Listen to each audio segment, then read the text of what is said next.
Peggy 18.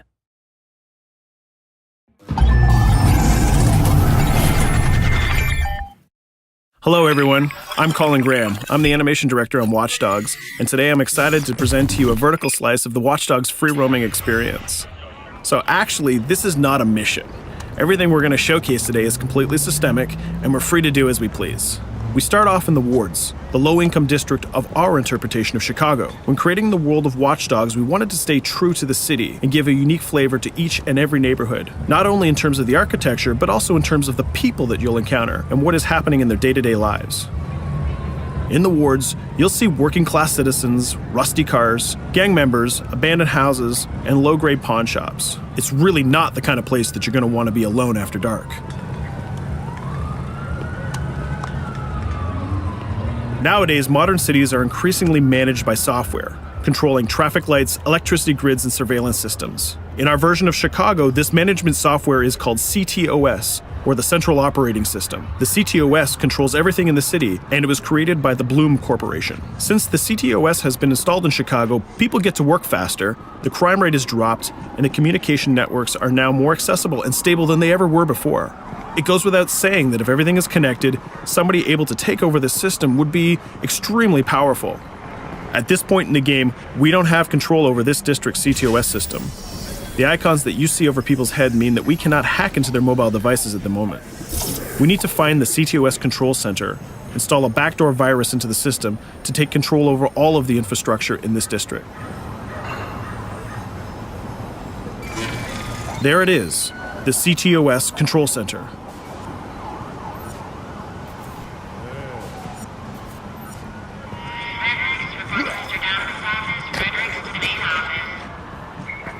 Watch it. You're walking someplace you got no business. It's heavily guarded.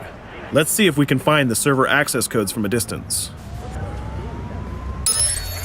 With cameras, we can explore restricted areas without being spotted, tag different guards, and access details on their lives. What the hell is she doing with that weasel motherfucker? It seems that Bloom employees all have a sort of shady past.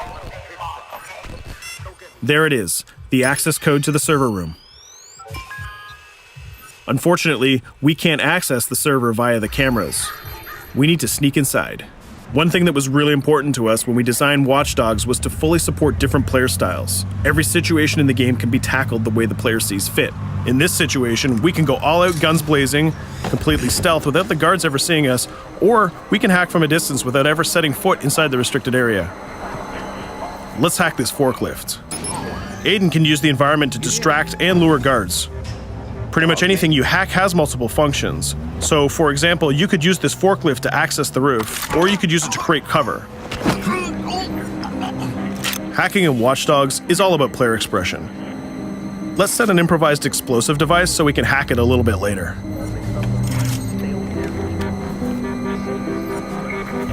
You'll also notice Aiden's low-profile stance. This indicates when the guards are unaware of our presence.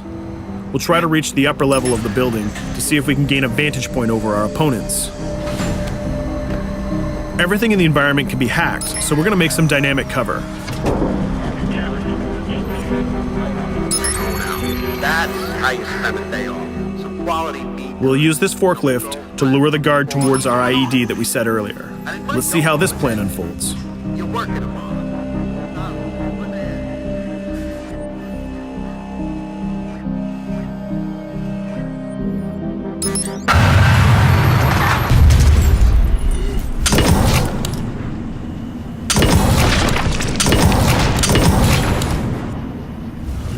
What you just saw is called focus. It represents Aiden's analysis capabilities and his quick reflexes.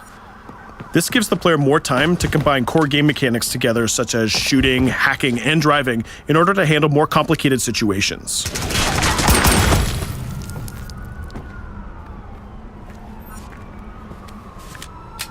Now we can access that control room.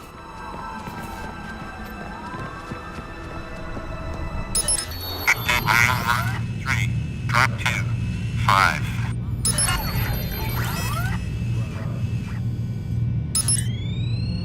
Now we'll be able to hack all of the devices connected to the CTOS within the districts. Thousands of cameras, traffic lights, the electricity grid, and most importantly, all of the citizen information profiles. We can also benefit from the Chicago Police Department Crime Prediction System, which uses facial and pattern recognition to spot potential criminals or potential victims. Since this is a pretty rough neighborhood, I'm pretty sure we're going to stumble on some suspected criminal activity pretty soon. And there it is. The system just pushed an alert of a potential crime. We can see the system trying to triangulate the location on our minimap. Take note, this isn't a mission. This can happen anywhere at any time. We've just spotted a potential victim. It's always up to the player if he wants to investigate or not, to take action or not. So let's see how this turns out. Yeah, you're right. Could I just...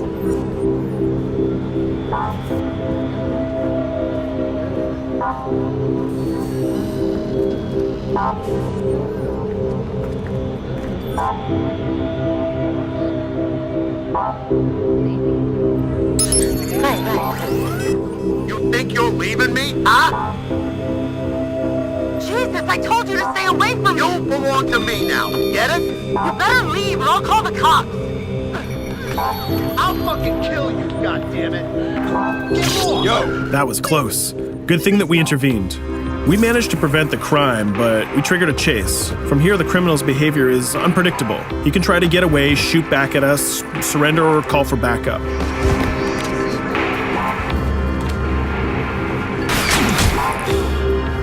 It seems like he decided to get away by car. Let's chase him down. In Watch Dogs, we have a wide variety of vehicles. Each one of them has their own unique properties and handling. Let's see how we can use the CTOS to our advantage to neutralize this criminal and leave the cops to deal with him later.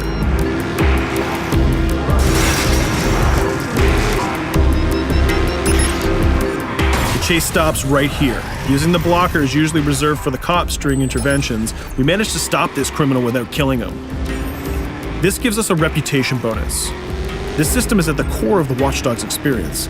Depending on how we handle different situations in the game, the media and the citizens will have a different perception of our hero, whether he is a true vigilante or a reckless criminal.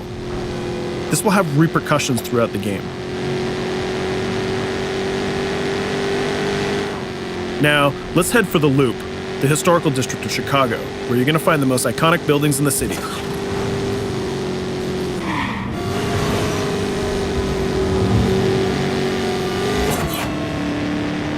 We're going to go to a gun shop to see what arsenal is available for players. The economy is a big part of Watch Dogs. Players will be able to grow their arsenal with weapons and craft their tools in order to increase their power and their hacking abilities.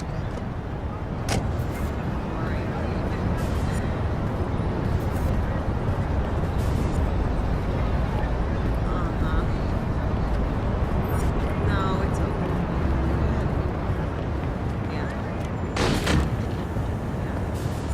You will find all of the weapons that you would expect in a traditional shooter. Pistols, assault rifles, guns, sniper rifles, and grenade launchers, just to name a few. A lot of bullets were fired in our last encounter with the CTOS guards. Let's stock up on some more ammo. Finding everything.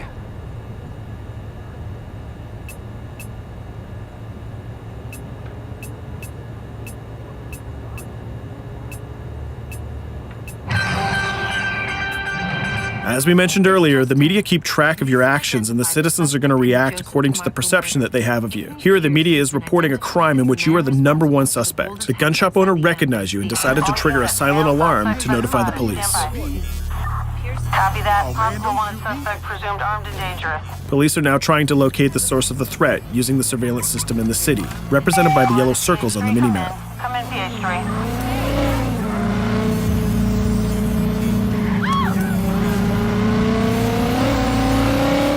Aiden is able to stall their efforts by hacking into their communication systems while avoiding the scanning areas.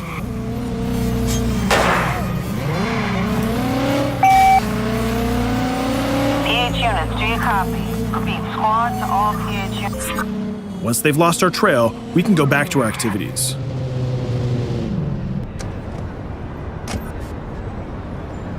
One thing that Bloom did to win over the population of Chicago with the CTOS project was to install free Wi-Fi hotspots throughout the city. Free Wi-Fi is cool, but not very safe with someone like Aiden Pierce around. Hacking into this box is going to give us access to every device that's connected to it. So let's see where that brings us.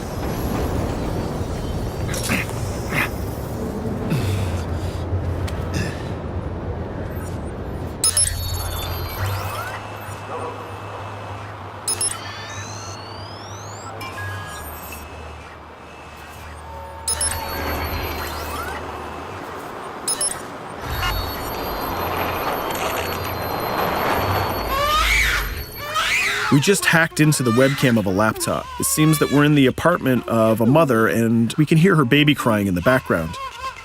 Her bank information is in her mobile phone sitting right there on the table in front of us. It's totally up to the player whether we decide to steal it or not. Of course, this won't affect our reputation because nobody can witness this action. Just like in real life, nothing is totally black or white, but rather many shades of gray. This is exactly the situation where we want the player to question his own morality. Let's go withdraw that money. If you think that you're alone, think again. Aiden is not the only hacker in town. Someone's trying to install a backdoor virus on Aiden's phone in order to steal a portion of the information that he's gathered through the game so far.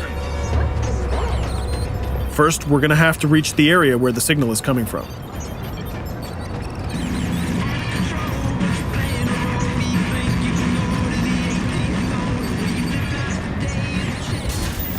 Using our profiler, we're going to try to identify the hacker before the installation finishes.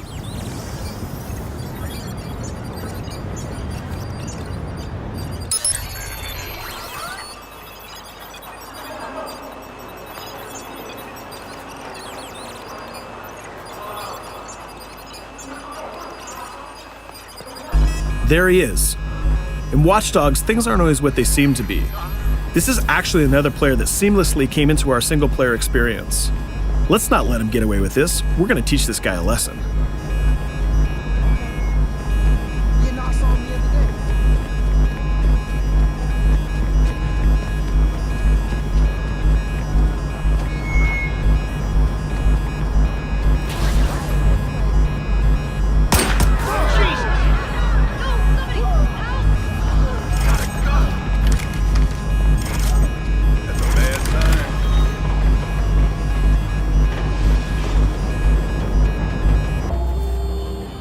We stopped the hack, but the hacker managed to get away. I don't know about you, but we can't let this pass by. We need to retaliate. Using the grid, let's see if we can find that second player. There he is. Let's enter his game seamlessly.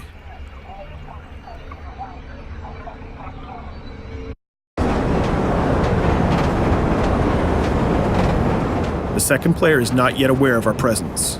If we act carefully, he might think that we're one of the many NPCs in the city.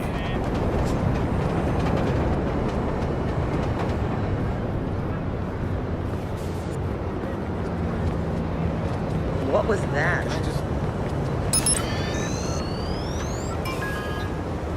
So let's find a place to hide and start hacking. What's going on?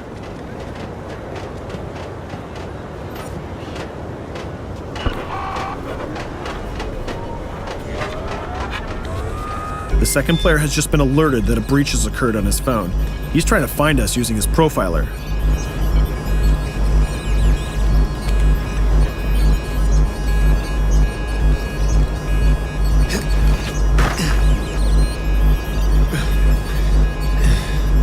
He's dangerously close. Let's hide in the car.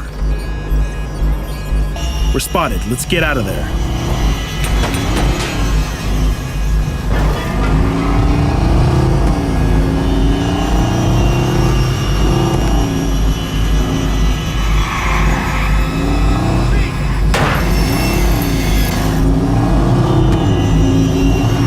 Let's set up an ambush right here. By dragging the other player back here into the alley, we make sure that no civilians get hurt during the firefight. We didn't succeed in hacking the second player, but we did get a little bit of revenge. So that's what we have time for today. We hope you enjoyed our quick gameplay session. Stay tuned for more about Watch Dogs.